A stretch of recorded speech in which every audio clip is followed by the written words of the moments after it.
Let's talk to his son right now, Donald Trump Jr., one of his dad's closest advisors. Thanks for coming back in this morning. You know, I remember the morning of the Iowa caucuses, the first votes. We sat down and talked. 10 months later, you're here on Election Day. How would you sum up that experience? Honestly, it's been incredible, George, to be able to go around the country to see all these people, so many who've been disaffected by the political system. And that's really a bipartisan problem, right? People who've been let down by politicians time and time again, and to be able to see them face to face, not just on TV every once in a while, but to have them come up to you with that emotion, it's been awesome. It's moving. Robin asked Tim Kaine where he sees hope this morning. The polls show you behind right now. What are you looking for hope?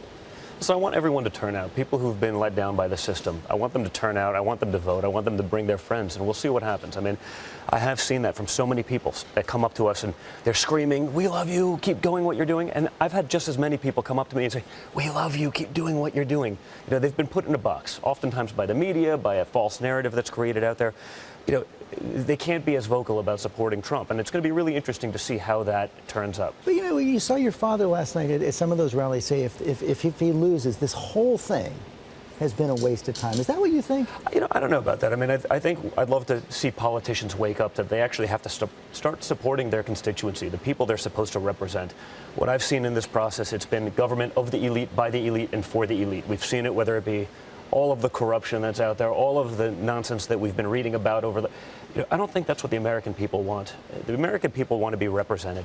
They want to have a voice again, and they haven't had that in a very long time. And so hopefully we can be the start of that movement to give those people back a voice. This has been a very, very bitter campaign. If your dad wins, how does he bring this country together?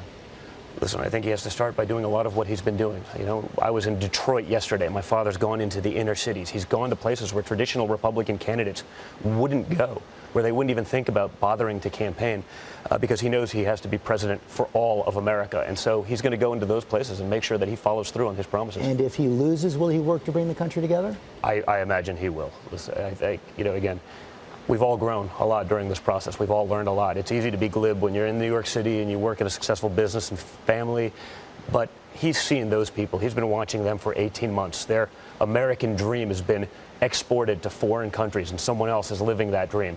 You know, we want to bring that back, and we want to do that as best we can, regardless of the outcome. Thanks for coming in this morning. Thanks, guys. Thank you. Well, that morning in Iowa seems like a long time ago with your brother, doesn't it? It seems like yesterday. I always say the last 18 months has been the longest 10 years of my life. Right.